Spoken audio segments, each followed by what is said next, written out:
观众朋友大家好，欢迎收看6月7日公视台语台下晡新闻，我是陈淑君。咱先来看今仔有啥物新闻重点。过来，今仔增加80195例本土病例，有159个人死亡。医师呼吁家长，若说囡仔开学了，佮一定发生，要赶紧就医。新北市消防局今仔对一位前消防员指控讲，消防局竟然提供88报案迄当时模拟的资料，提出告诉。法国参议院副主席嘛是由大小组的副主席格里欧，今仔早起带跨党派的国会议员来台湾访问。新北市来看咱国内今仔增加80195例本土病例，有344个中重症的病例，159个人死亡。其中上少年的是一个20多岁的查甫人，伊本身是有癌症的病史。另外，国内头一个儿童道系统发炎症症候群的个案，一个10岁查甫囡仔，伊目前病情正稳定，嘛已经转出家护病房了。咱来听指挥中心第一波上届新的说明。本土病例总共有80195位，境外移入的有28人，那死亡的个案有159位，新增344例的中重症，其中198例是中症，146例是重症，从20多岁这位。男性本身是有癌症转移的病史，他有接种过1剂的COVID-19 的疫苗，癌症需要做这个治疗的关系住院，有验出有这个 COVID-19 以及有发生这个肺炎以及败血症的一个情形，也出现呼吸衰竭，那不幸因为这个COVID-19 相关的这些败血症、呼吸衰竭的关系而过世，可能是国内这个首例的孩童多系统炎症症候群，我们经过研判呢确认。是我们首例这个公布的这个密斯西的个案哦，那这位是一个没有过去慢性病史的一位10岁男童，4月26号的时候呢 PCR 阳性确诊，当时的症状只有发烧2天哦，所以经过这个居家照护之后顺利的解隔康复。不过在5月28号的时候再次出现发烧，他脖子有这个淋巴结肿，皮肤有出现红疹哦。那后续因为小朋友持续发烧，也有出现这个呕吐跟腹泻的这些症状，住院当中也有发现说他也有双下肢的肿胀，然后诊断为这个密斯西合并有休克的一个情形，收住到儿科的加护病房，已经在6月5号的时候转出加护病房的儿童重症的人数是42位。再来看目前的疫情，北部有较长和南部也悬，也毋过死亡率嘛是个真悬哦。有专家是表示讲，社区有真侪确诊者乌数，疫情搁伫高原期。另外，新冠1号中药即马是真欠货哦。毛药师呼吁讲，政府应该先禁止新冠1号出口。新冠肺炎本土疫情即马是北部港南部省的情形，也毋过死亡率抑阁一直真悬。有医生认为。是因为政府判定加居家隔离停税规定真复杂，服药的速度阁伤慢，才造成民众避开通报停输，用其他方式治疗，互确诊的乌数一直增加。研究对死亡率无降，会当知影讲已经依然伫咧高原期。死亡病例是往上升啊，但是确诊病例往下掉啊，所以这个说要用这样子的一个数字来告诉我们说有疫情在趋缓，那这个是要打个问号的。疫情严重，居家照护甲用实时看诊的确诊者出现着摕袂到新冠1号的情形，所以就去药房摕一寡类新冠的处方，家己全优化。验过药剂师提醒讲，民众家己掠药啊品质无共款，惊讲会影响健康。政府应该赶紧盘点库存，公告讲新冠1号拢用伫咧倒。指挥中心到今天为止还没有禁止清冠1号的出口，我不知道为什么。他们是觉得清冠1号没效吗？没效你就不要给 EUA， 所以让很多民众去中药店就是买一些草药，那些到底品质有没有稳定？伫最近国内外研究甲病例中发现，无论是轻症、重症，甚至是无症状的人，拢有可能有后遗症。医生讲，感染后半年内拢可能有症状，希望政府成立长新冠门诊。这些人要跟你持续照顾的，照顾多少？3到6个月。意思是这样子的意思，所以说我们应该要对这些人要成立一个长新冠的关怀门诊。要医生讲，要减少长新冠人数甲影响，上主要也是爱护民众会当快速判定确诊，快速摕到药化，只有缩短病情，降低病毒量，才让避免身体受到病毒较长时间的攻击。记者综合报道。来看国内又搁出现第二例胃着病了后引起儿童肠系统发炎症候群。台北医药大学附设病院最近有一个5岁外查甫囡仔染病1个月后，雄搁烧到40度，送去病院已经有一寡心脏衰竭的状况咯。医师是提醒讲，若是囡仔胃着病，后来又搁出现发烧，也是腹肚痛、目睭红红等症头哦，已经爱赶紧送病院。染疫的囡仔因康复了后，出现 MIS-C 多系统炎症的症头。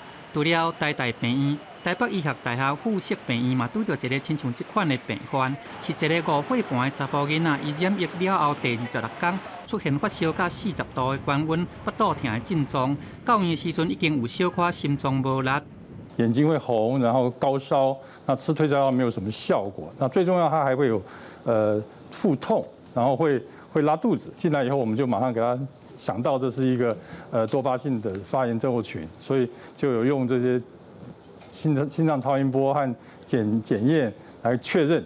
那确认以后呢，我们就给他高剂量的免疫球蛋白，那这个病人就恢复了。根据指挥中心的资料显示，讲 MIS-C 常常会发生伫6岁至12岁中间的幼囡仔，还是讲青少年，伊的致死率上界悬有2%。医师提醒讲，囡仔感染到新冠了后，若是好去，父母要是爱注意这个 MIS-C 的症状，常常会发生伫个感染了后第2礼拜到第6礼拜来发生。假使讲确诊的囡仔是有出现小连线、发烧、高温，还有腹肚痛，都要特张除。那 MIS-C 的时候呢，它有一点类似像番茄症的症状，嘴巴会红，身体会有红疹。那一定要记得告诉医师说，他之前有过感染的一个家里有过确诊的一个情况，医生才会去联想MIS-C 的一个诊断。到单多系统炎症的症头发生率还佫无正明确的数字，主要的原因是因为亚洲东边的人因发生率比西方的人较低。目前敢若推估讲，咱台湾上较歹状况的发生率是1/1000。过来因为疫情，北部有豆豆降低，南部有压悬。所以有医师嘛警报讲，南部会出现这个儿童 MIS-C， 要可爱特别张持来警觉，安尼才通降低因发生的几率。记者综合报道。目前的法规只规定讲，确诊者爱伫过身24点钟内底通报遗体火化，无限制讲一定爱伫24点钟内底完成哦。高雄有一个太太是指控讲，因翁为着病过身哦，遗体要对病院刷到殡仪馆，业者却要求讲爱付5万块，以至于业者乌白化价。高雄市的殡葬管理处是表示讲，运送遗体建议讲合理的计数大概是2万块。真侪民众拢想要送亲人行人生最后一段路去火化，毋过确诊者的家属可能因为规定无法度到场。即马高雄有民众指控讲，翁婿染病伫病院死亡，遗体要对病院送去殡仪馆，这段运送过程竟然要5万块，伊感觉好卡油。主要看各家葬仪业的本身的这样子的问题，因为有的会照你觉得可以范围内去报价，但有的会觉得说。这个地形海拔是波高比较高一点。民众烦恼，互报仇拒绝受访问，毋过确实有同业听过这款状况，有业者会拿疫情做理由，讲爱加骹手甲成本来起价。工会统计，最近会员来问处理确诊者丧事的电话比永过增加5成。工会也表示，只要会员处理确诊者的丧事，大概会提供4领防护衫。敢有人趁这时阵来起价，这是真歹确认。对一般的家属的话，就是确诊者的家属，真的是蛮不公平的啦。我觉得其实真的要有同理心呐。所有的价钱一定会在他的名目上面，一定要公布在上面。如果说真的他有违反，消费者有投诉，我们会转给消保官，在这个地方他就可以来做一些处理，我们也可以做一个裁罚。高雄市殡葬管理处表示，虽然无接到当事人的投诉，初期已经询问予殡葬业。建议处理确诊死者的丧事总计5万块，对病院刷到殡仪馆建议收2万块，避免出现争议。也建议业者甲家属说明收钱的细节，也搁拍合约。若是查出有超工化价状况，会罚3万到15万。记者综合报道。来看中华基督教病院方指控讲，有一个医师伫退休前的10天互病院向洗头路，也毋过病院的声明是表示讲，这拢有经过内部正常的听取，针对无实在的指控，因会来保留法律的追诉权。任职伫中基皮肤科的医师邱忠满，一早起也是照常看诊。伊伫网络发文指出，原本伫7月10号对着病院做满25年，会使来退休。不过，却受到院方无讲病院对待。伊表示，病院先是缩减伊的门诊，搁伫5月底来收到无续聘的通知，表示任期到6月底。不过，伊却是伫7月10号就满25年，会使来退休，不满工作权无受到保障。这种无法律保护的这个主治医师都不能安心工作的时候呢，那病人的权益，你们真的放心吗？你们的主治医师可以任意被调动。邱忠满指出，进前伊的翁婿肖信昌，原前是伫中基耳鼻喉科嘛被逼退，现在伫秀传病院来任职。而肖信昌嘛指出，院方强行将伊逼走了后，嘛扩大到伊的厝内底人，控诉中基霸凌排挤员工，已经是常态，而且一再上演。他也会对医师做同样的霸凌式的言语，这个院内的员工也常常遇到。一院方医生民局表示，目前依然有1044个医师，不过这4年半只有4个主治医师契约期满无被续聘，这是正常的人数增长的结果，嘛就会保留法律的追溯权。而卫福部嘛表示，目前并未主动介入，如果受到当事医师的定情，才会进一步来了解。所谓的霸凌，这个还是要看事实的，有陈情进来才会去处理啊，不会说主动说跳下去处理这种事情。处理师随员表示，由于医师并不是劳基法所保障的对象，就由地方的卫生单位来先了解双方是毋是有聘过的纠纷。而就算讲当事医师指控霸凌，嘛要提出定情以及具体事情，才会进一步来介入。记者中华采访报道。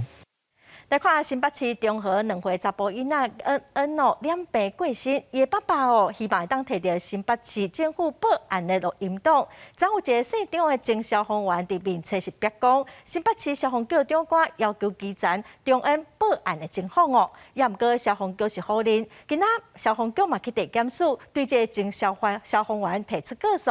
恩的爸爸是表示讲，伊无法度理解消防局的作为，也毋过伊嘛批评中央1922联络143分钟，因这个案件转出去。新北市政府真罕见去地检署市量申告，会遮尔大动作，是因为一个县长的前消防员伫咧人面册铺文，指控消防局伪造报案，竟然有火警发生，演戏互因老爸看，营造环境真差，冲办告主的假象，为着要暗砍进前讲录音涉及侪人告主的白贼，佫涉嫌变做录音档。我认为可以同时让恩爸爸知道，在疫情高压的环境之下，大家都是兢兢业业的在处理每个案子。对于恩爸爸误解我觉得比较不好意思啦。那过程中也没有影响到整个派遣的状况。背回指控的内容，新北市政府强调讲，为着让恩因老爸了解报案迄天的情形，才会做出无义的措辞。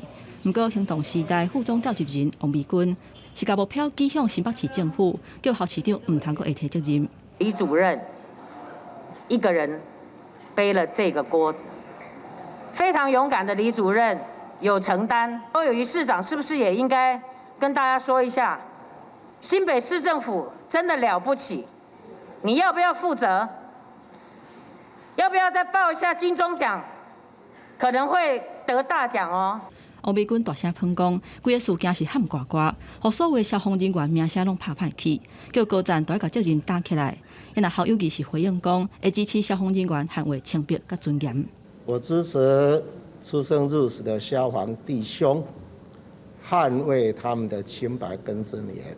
不过，报案中心警警的无语，事先恩因老爸并无收到通知，伊是感觉惊一条，嘛佫一概请求市府爱提供各单位联络的相关档案，嘛质疑讲中央1922当初处理的过程有问题。那今天地方政府严重的失能失职的时候，中央的1922应该要肩负人民的第二道防线。那对消防局的作为，互人无法度理解。恩因老爸讲，为中央遐摕到的资料，发现1922甲其他的单位联络，都用143分钟才甲案件转出去。针对这款处理的方式是真好接受，要求中央爱提供更较完整的资料。记者综合报道。法国参议院外交甲国防委员会副主席，嘛是犹太小组的副主席格里欧，今仔早起带领跨党派国会议员来台湾访问。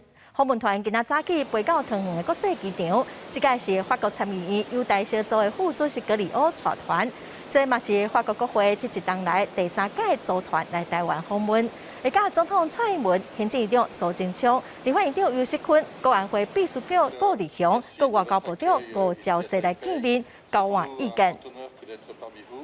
再来看，除了法国参议院的访问团来台湾哦，目前当地台湾访问的斯洛伐克访问团，伫今仔早起，嘛甲咱台湾签署台湾甲斯洛伐克民事甲商业司法的合作协议。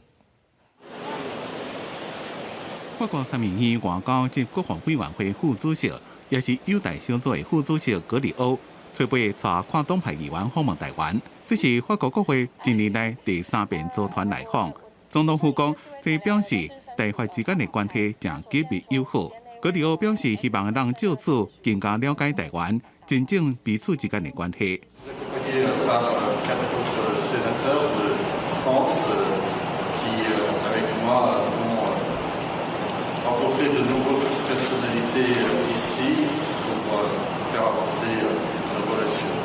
格里欧是伫2018年了第2遍访问台湾，总统蔡英文找到早起将会接见，并且颁发大小钦分勋章，感谢伊对台法国会交流的贡献。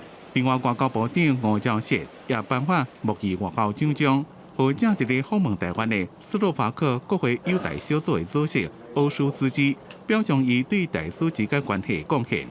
So we have to stand together and never forget that we are connected by friendship and democracy. 台湾甲斯洛伐克也签署台苏民事及商事司法合作协议，真正双方的司法合作。司法院副院长蔡景敦，也个法务部部长蔡清祥，拢有参加签署仪式。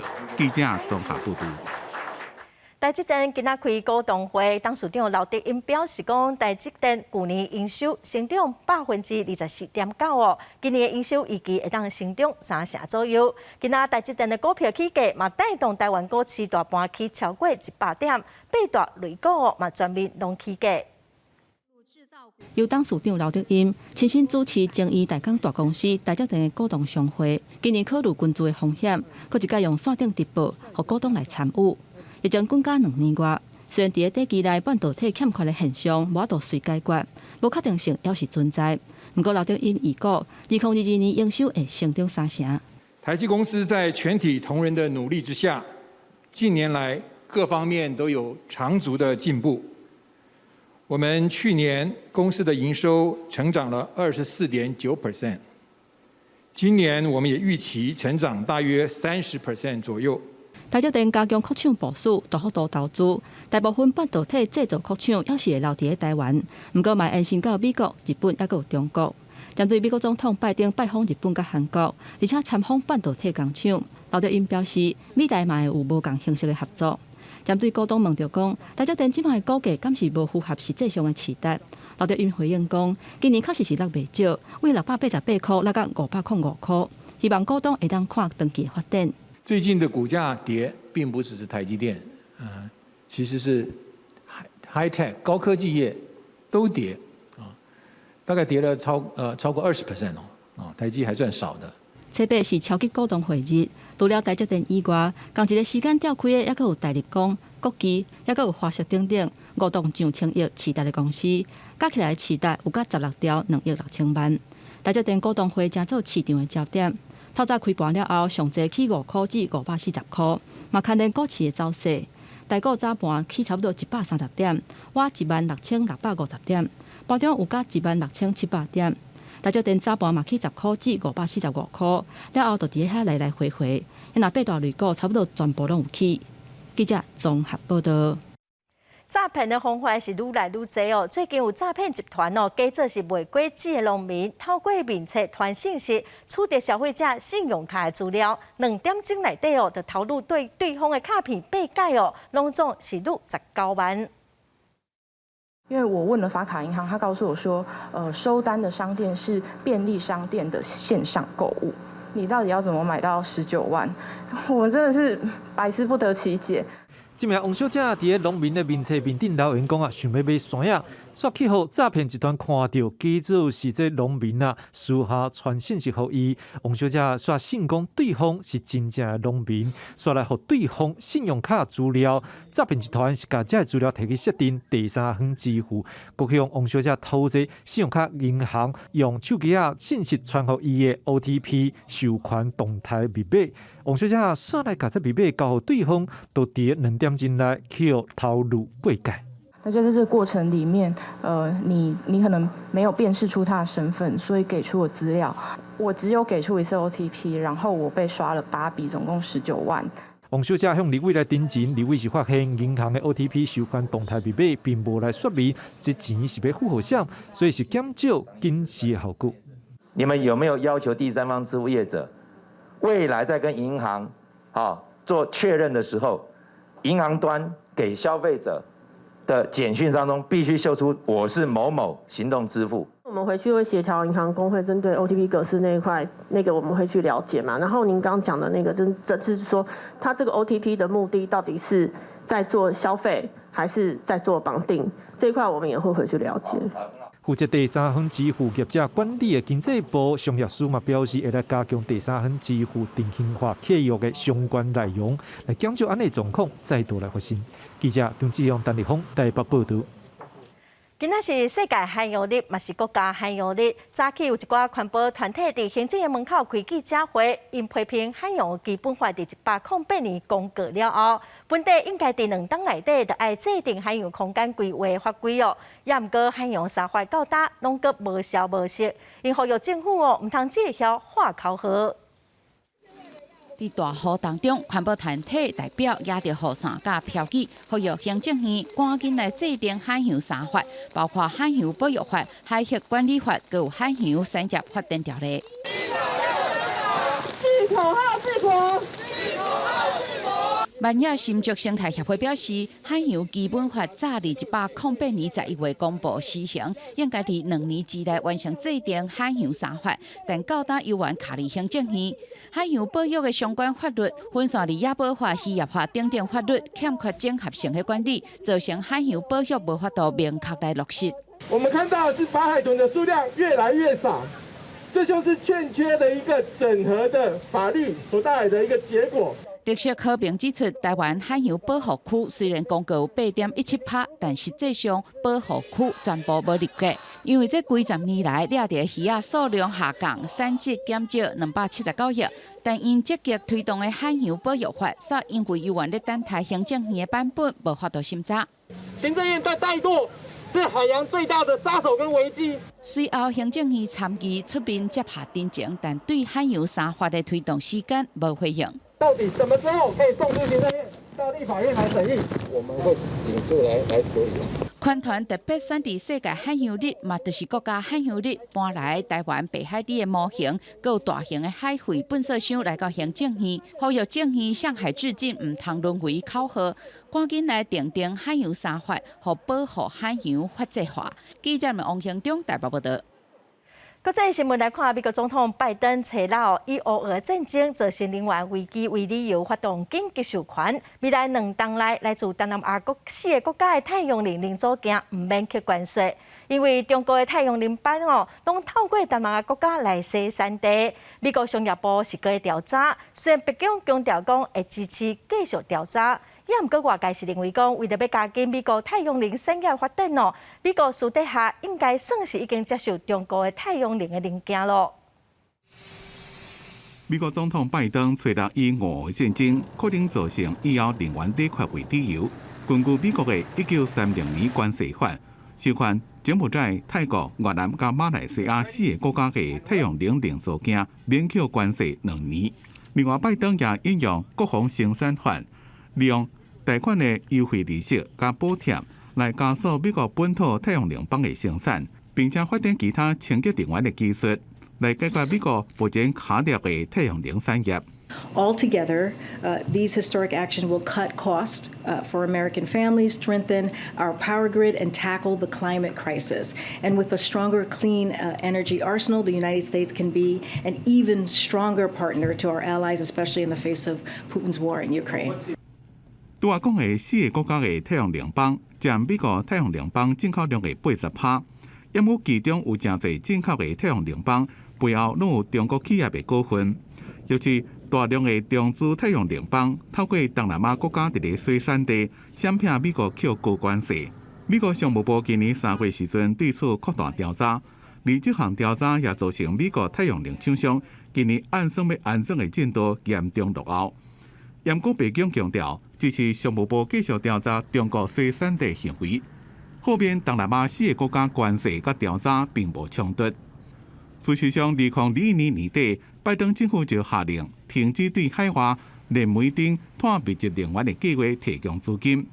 美国启动能源转型，一个是要抢商机，更加重要是要阻止中国继续伫咧再生能源产业领先，伤害美国的利益。这人看出美国的政策已经从贸易战到金融战，搁再转到能源战。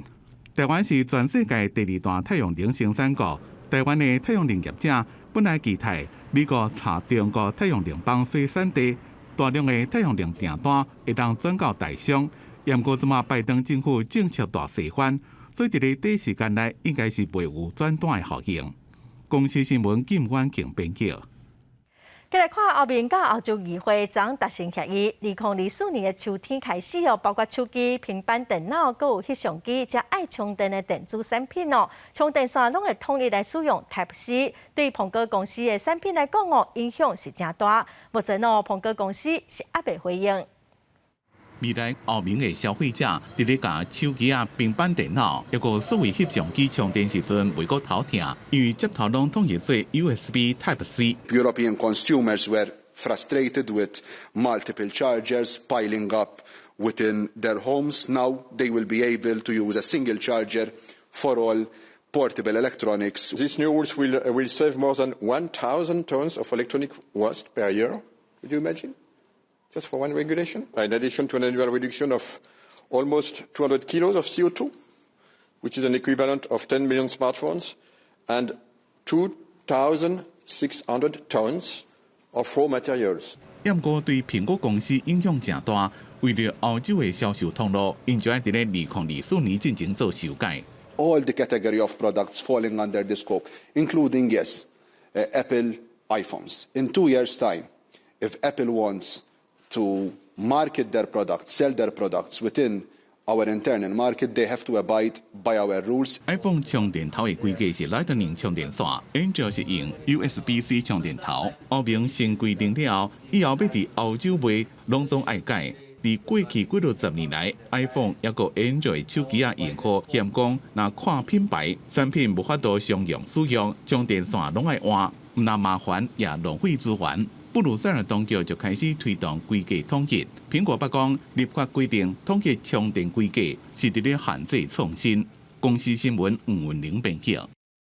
来看印度发生有3个姊妹因为嫁妆上过少，加开机了后防疫台后来因带囡仔跳井自杀，其中有2个姊妹因阁有死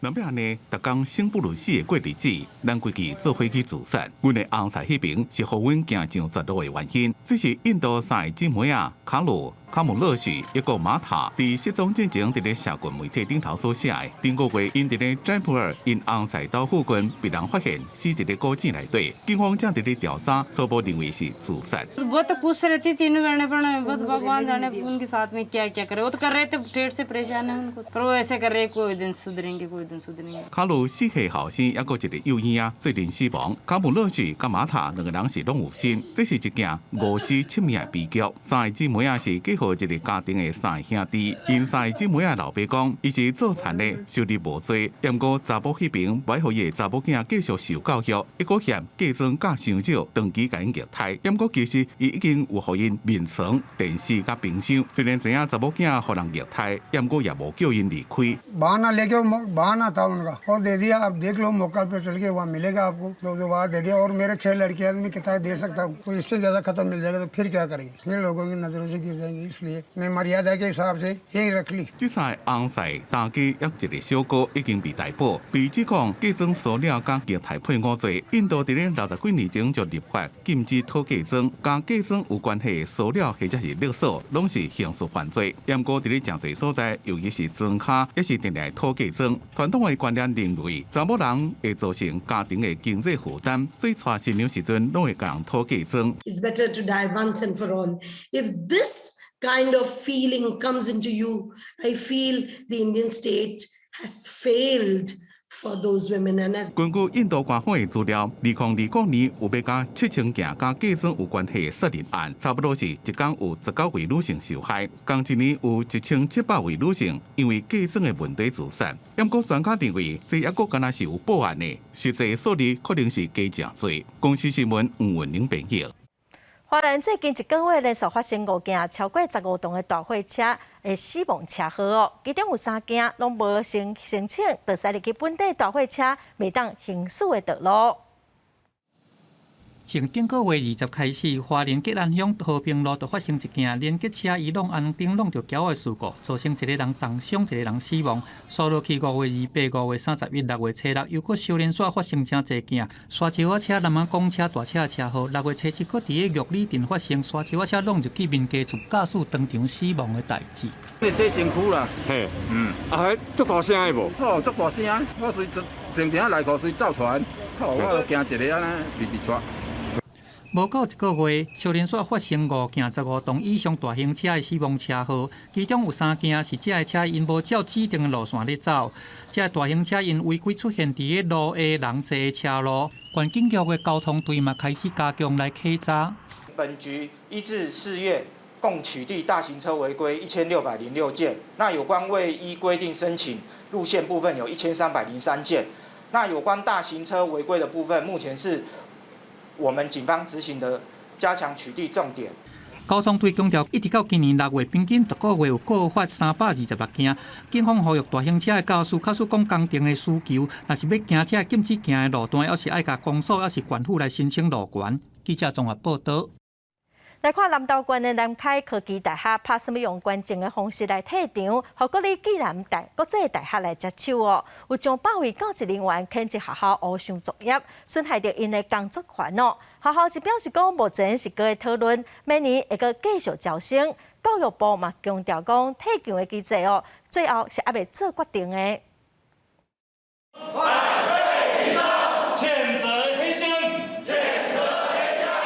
南开科技大学研究官学校财产和国立暨南国际大学提起引发上百位员工抗议，因造成权益促进会发出谴责作手，反对停止招生、拒绝缴付、守护工作权4个诉求。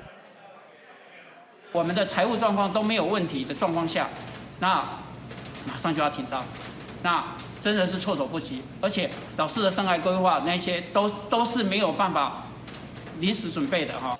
促进会表示，关节省并无和教职员工沟通。今年5月17日，向伫行政会议宣布消息，迄当天董事会就随做出缴付的决议，因认为校方这是做手，也危害到因的工作权。南开科大并无回应，敢若伫网站发表声明，强调校务运作真正常，为着维护师生伫两校上议阶段的权益，会继续办理112学年度的招生。教育部是强调讲，目前敢若意向定顺的阶段，也未定案。目前的进度是学校还没有进入到实质的捐赠程序，现在只是在征询国立暨南大学这样的一个意向表达，所以也没有所谓的停办这件事情。教育部表示，若双方拢有意愿，随后搁着校务会议通过，才会启动缴付的程序。目前讲搁上早，暨南国际大学是讲，两个学校商议也未正式定案，因安尼无要回应，会搁召开师生共听会。记者综合报道。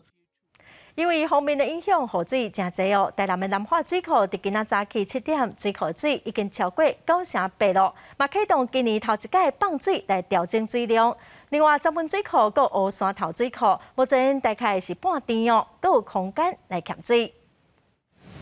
大水加土沙直直运出来，碰甲有2层楼遐悬。这嘛是南化水库今年头一届放水来调节水位，吸引真侪民众围观。很壮观。唔听这声音哦，看了哦，真很疗愈啦，真好啦。受到风面的影响，互供应民生用水为主的台南化水库的水头变大雨。初八早起7点，蓄水率已经来到98.5%。为着要防止浪费水资源，自来水公司第6区管理处也启动今年头一届放水调节水位，也顺续排出店底土沙。9点开始经过性的放水，10点半正式开始排水。那警告性放水，我们大概开2个小时左右呢，我们就会正式开启我们的防御隧道的闸门。那接下来的天气，因为也有可能还是会有一波雨势，那我们可能持续都会有这样子的放水的动作。那也请下游的民众呢注意自身的安全。那安尼，国内规模上大的詹文水库也继续咧补充水量，佮再加上乌山头水库2个水库总共有效的蓄水率是49.1%，也会当继续滴水。曾文与乌山头水库今日9时，它的有效蓄水量有28848万立方公尺，它的蓄水率是49.01%。在曾文水库以及乌山头水库集水区的降雨量，我们会全力的来蓄。南水局指出，虽然目前水情稳定，不过嘛袂当上过靠势，请民众用水嘛是较欠的。记者综合报道。因为国际上饲料价少一直起，农委会为着鼓励农民改种饲料用的番麦，所以种1公顷有6万块的补助。另外，因为最近是真欠工哦，农委会要求农会会当辅导农民，和渔工伫放假的时阵来做事咯。也毋过有人就质疑讲，安尼做等于是政府带头帮这渔工漂白。农委会为2020年一期作开始实施稻仔是选三政策。规定种稻仔的农民，连续4期作内底上侪敢会当选3期交做公牛，而且只这1期爱改种其他的作物。也因应最近国际情势影响到进口，农委会推出改种饲料番麦奖励，来配合种饲料玉米，1公顷6万块。你只要是合法的农地，拢会使来申报来种印子玉米。第三，政府来你保证价少至少每公斤超过9块。你也万当第2期要种玉米是好，但是惊风台。不过风台呢，咱政府爱提出讲，若风台来爱甲咱补助啦。不过，农村的人口老化，也有农业欠工的问题无好解决。最近农委会发文予各地农会，鼓励农民休困时提供予渔工去到田里体验农业，引起外界质疑政府带头咧鼓励非法做山工，搁要予因就地合法。这个部分我们已经有跟劳动部讨论过，而且因为了担心有这样的一个灰色地带，农委会行文，那就表示农委会会具体的来负责。那希望外界不要做过度的解读。这一个跟所谓的淘宝渔工完全是2件事情。农委会主委陈菊中强调，一般合法的工厂渔工袂当去做田，嘛袂当另外予人请做辛劳，所以是开放予渔工去体验农业，予因假日时参加活动，抑个学习农业，会当符合相关的规定。希望外界唔通误解。记者综合报道。再来看花莲丰滨乡的基期海水浴场，因为海岸线愈久愈严重，已经有真侪经营团队拢放弃投标经营了。也毋过最近有新的团队要来经营，也毋过因无要开放沙坡地哦，搁要收费。有一寡民众就表示讲无法度接受。花莲丰滨乡的基期海水浴场离市区40公里，风景真水，以前热天是游客耍水的好所在。不过最近民众发现告示牌，日期要收钱，只是园区附近业者也无要开放。大海的资源是全民所有嘛？那你这个业者把他这边霸占了，是一点道理都没有啊！如果他们有跟国家租呢？租的话，那最好是也能够开放给民众来参观，会比较 OK。业者强调，无限制任何人进出，或者是用沙坡，不过投资就成本。常常有游客将私人浴室或者是凉亭当作公共设施使用，收100块，除了清洁以外，用抵消费。无开放是因为无救生员。一般民众是不可以下沙滩吗？现在我们不建议从这个场域下去，因为救生员还没有进来，怕会危险。那如果在其他的通道或其他的管道部分，我们没有特别去限制。东管处表示，基期海水浴场因为海岸线严重流失，承租业者最后拢放弃为活化招商，已经将海水浴场改造海滨游乐区。新的厂商去年6月进驻，目前开餐厅为主，水上活动也未开放。我们有跟他订契约，就是你今天要开放水域，一定要合格的救生员，符合救生相关的设施，才能让游客经由你的区域去走水域游憩活动。民众阁反映去沙埔的渔港道路也封起来，今年为海水浴场大门进出。当管处强调，迄是因为咧做路基工程，毋是业者封起来。日基工程会几过一条落沙埔的便道，为互民众权益受损。记者综合报道。公路总局等下办理台二经延伸线头城路段的设计哦，也毋过有民众发现讲，这可能会影响到环境，一寡设计嘛无讲介合理哦，所以因成立自救会，呼吁公路总局应该爱另外规划新的路线。撤回原路线，撤回原路线，延役新路线，延役新路线。大声喊建议新路线，撤回原本的路线顶口号，由北部条向立法委员陈椒华递交陈情书。宜兰头城打开第二间延伸线，先期路段自救会成员、环保团体，也有在地民意代表民众，不管公路总局市区工程处所规划第二间延伸线先期路段的路线。乌山火拿破坏保育类动物的栖地 ，S 型的路线路架靠弯个大点，设计正歹，而且规划前也无甲地方沟通。公路总局啊，我们希望你们放下屠刀，不要在这边搞得破坏山林、破坏生态、破坏环境。居民跟环团这边的诉求都希望能够有一条新的路线。这场已经70几年的老崩仔树，也伫咧公路总局规划第二间路线顶头，即马就来刷走。树仔的所有权人讲，树仔本来会当原地保留，公路总局为了要方便，硬是要刷。这条路的规划里面，我就欠缺了一个很大的问题，就是在地温度的一个融入。立法院交通委员会做会，请交通部政务处长等官员到市区工程处讨论这个案件，并且到实地考察。经过今天会议讨论以后，那本处还是会依照我们委员这边的一个指导跟最后讨论的结果来继续执行哦。公路总局讲，经过会议的讨论，对于第二间路线的各项议题，会甲社区的意见甲立法委员的指导拢落实，做最后的检讨，结果依照结果继续执行。记者综合报道。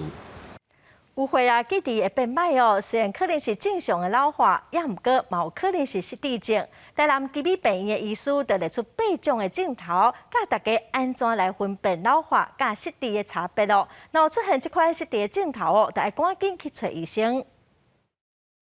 年岁渐渐有一寡器官害去，功能确实会退化。毋过记忆性直直出问题，真侪人俩准是变老，煞无料想到可能是得到失智症。叫判断力变差，或者说他对于本来有兴趣的事情变得兴趣缺，或者说他开始重复的问一些问题，或者重复的在讲一件事情的时候，基比病院的医师就列出8款镜头，互你分别变老甲失智的无同，包含判断有困难、学习用工具有困难、真歹处理复杂的债务。袂记你约会的时间，袂记你正确的年份甲月份，思考甲记性一直出问题，直直讲相共的问题甲代志，对活动的兴趣也会降低。若有这款镜头出现，就要注意量早去做检查。对于学习新的事物，例如说使用新的电器的遥控器啊，或是学习或是使用其他新的器具会产生困难的时候，如果有这类的状况的话，可能我们就是要及早带来纠正。得到失智症的人会渐渐无法度照顾家己，而且也无药啊通医，敢若会当小可延长发病的时间。毋过配合长照机构甲医疗资源，也通互厝内的人负担较减咧。记者综合报道。旧厝活化再利用，和旧厝来讲出过去的故事。这种旧厝成立是台北市文化局最近正积极推动的工作。今仔有2间伫大稻埕的旧厝，经过翻过甲大家见面哦。其中有1间是有8档历史美店哦，伊透过这空间，佮讲出真感动人的故事，咱做伙来了解。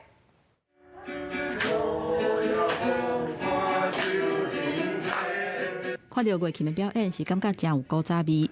这间伫德化街100年的古厝，应该是一间假米啊。2年前立作是台北市的历史建筑，这个建筑物调社营运团队进驻了后，甲古厝重新修复，保留古早假米啊传承的历史气氛。内底有放土人等等的物件，而且规划场啊文化出展，透过以米做主要食食文化的体验，让游客了解咖米厂历史的故事。来我们这边用餐的客人呢，我们都会跟他导览介绍，就是他不是说纯粹来用餐而已，他可以把在地的故事给带走，然后分享给更多他的朋友。那另外一个迪化街的古厝活化再利用，嘛同款是历史建筑。北科校史营运团队甲这营造做真有创意的基地。除了展示古厝的变化，讲出历史的故事以外，嘛结合超过50个透过群众集资产生的品牌或者是产品来展示甲销售，让民间能够进来修复营运。那我们市政府在这个计划里面，提供给厂商，包括它的这个营运的费用，包括这个租金，甚至房屋税、地价税等等，都可以折抵它的修复的经费。台北市副市长蔡炳坤还佫特别伫遐下土人，是这感受咖米亚文化的模式。伊强调讲，透过公部门甲民间合作的模式，还佫有经营团队的创意活化古厝，嘛彰显文化内涵。市府按算到年底会完成22间，嘛互民众伫街仔路行大的时阵，会当感受城市的活力。记者综合报道。逐当的4月份到7月份是鹿茸收成的季节，也毋过今年因为天气的关系鹿茸的收成有受到影响。嘉义闽乡一间饲鹿仔的农场就表示讲，因今年的产量是减少2成。摕鹿仔来的鹿仔本水无降温，饲鹿仔的农民讲，凉冷的温度会互鹿仔较稳定，才袂去伤到鹿茸。近前都有采收过300多两的鹿茸。是饲养管理的方面呢，然后还有我们有模拟它户外的比较湿冷的温度，让它鹿茸不会太燥热而磨破，然后让它的鹿茸生长得非常的大。鹿仔就是固定刷来替鹿茸消毒了后，就准备要来采收。农民讲，原本按算有将近400两，可能因为这半个月的天气，鹿茸的产量煞叫水2成。去年感觉那就较大片的，今年有较少，这是什么原因？应该是气候的因素。农民表示，市面上的鹿茸中药材较早较侪是为国外进口，不过其实国产鹿茸的品质嘛袂歹，为饲到采收过程拢爱符合相关规定。即马受到疫情影响，民众对健康保养的需求豆豆增加，希望会当带动这个产业新的发展。记者林伟霆嘉义报道。来看走风车文教基金会展开记者会，公布一个剧场无断开，做回往落去的计划，提供受到疫情影响无受理的剧场工作者1个月的免费课程哦。望讲支持大家度过疫情，未来阁继续做回拍拼。我是个演员，也是个妈妈。我是个演员，也是个女儿。我们还能继续演出吗？做风车剧团伫台顶演出近2年多以来受到疫情影响的表演艺术者共同的心声。因为疫情经营30年的做风车剧团也受到影响，不过也是决定扩大规模继续行落去。今麦佫推出计划，要帮助其他同款受到疫情影响的剧场工作者。因为表演一停掉之后，唯一的收入就没有。大概5000万带来之后，其实我们疫情一过一点点，我们又赶快表演，表演完之后又赶快还掉一点。疫情又来了，又不够，又再去借，就是说那种感觉上风雨飘摇。然后我觉得永远是大家互相扶持，可以走下去，所以才会想到说，我们增加员工，然后增加这种剧团不断气这个计划。做风车文教基金会推出的计划，要让受到疫情影响的剧场自由工作者免费甲做风车团队进行1个月演员也是技术人员的进修课程，而且佫提供工作费，希望会使让疫情危机转做剧场工作者进步的机会。那整个计划从即日起，我们预计到6月14号，我们会报名告一个段落。那我们进行书面的审查之后。然后在6月17号的时候公告，6月我们一直到7月20号，我们来进行这一系列培力的共创的一个这样子的课程。做风车嘛，伫现场感谢文化部甲企业的帮赞。文化部长李英德表示，等咧研究透过修法和赞助文化产业会使抵免税金，希望和民间企业更较有意愿投入资源。记者郭文长随台北报道。港埔济渔民最近伫湄公河掠到一尾4米长、180公斤、真大尾的红仔鱼哦。生物学家是表示，顶一届看到这种正水的红仔鱼，已经是7年前的代志咯。大家斗阵将大航鱼放进了洪水部，柬埔寨渔民最近伫湄公河掠到一只大型航鱼，经被救助伫当地考察的内华达大学研究团队。Our team immediately went out to the river, confirmed that the fishermen had in fact caught a 180-kilo, 4-meter-long giant stingray, and we went immediately to work to release the stingray back into the river. 研究团队将航鱼的鱼钩提出来，佮将其放进河内底。这场救援互生物学家真欢喜，因为湄公河顶一摆看到淡水航鱼是伫2015年。This catch was significant because it confirms the existence of these big fish in this stretch of river. This is a very remote stretch of river. It's not well studied. It's incredibly important for fisheries and biodiversity. 湄公河的鱼仔会伫大水期间分布到全柬埔寨，甚至进入越南，是当地重要的食物来源。这摆掠到对湄公河来讲意义重大，因为伊正是这条面临环境威胁的河流，也有大型鱼类存在。不过最近柬埔寨拍算起水坝，加上原本就非法过度掠鱼，加塑胶本做问题，科学家烦恼，恐惊会对湄公河生态造成破坏性的影响。公视新闻齐婉玲报道。澳洲上大的属价航空 Ryanair 拜公布一个新的措施，要求要入境英国的南非民众，坐飞机进前爱先完成南非荷兰语的试验。坐飞机既然有语言的限制，洪批评讲这是非常严重的种族歧视。总部设伫爱尔兰，欧洲上大属价航空公司瑞安航空，即马陷伫种族歧视的风波，原因是因拜日发布消息，要求去英国南非乘客登机进前爱先完成南非荷兰语的测试，来证明国籍。They're using this in a manner that is utterly absurd. Afrikaans, you have roughly 20% of the population of South Africa understand Afrikaans or understands Afrikaans, but the rest don't. 路透甲其他英国媒体指出，即马差不多只有13到14%南非人用南非荷兰语，伊只是12种官方语言当中一种。其实大部分南非人母语是祖鲁语，而且伫当年的种族隔离时期，学校甲其他亲戚机构强制使用南非荷兰语，可以加做种族歧视的象征之一。想未到瑞安航空竟然会提来做国籍测验。It's really not necessary, and it's actually it's not unfair. It's just discriminatory. It's very discriminatory to a whole host of South Africans who don't speak Afrikaans. 虽然航空表示简单测试只是要防止南非假护照，不过对外界质疑无加做回应，也无说明是毋是改变政策。英国官员表示，这项测试毋是南非人入境英国的官方要求。公视新闻徐婉玲报道。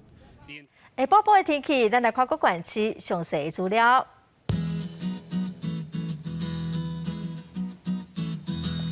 北部地区上低21度，上悬24度；中部地区上低24度，上悬29度；南部地区上低27度，上悬31度；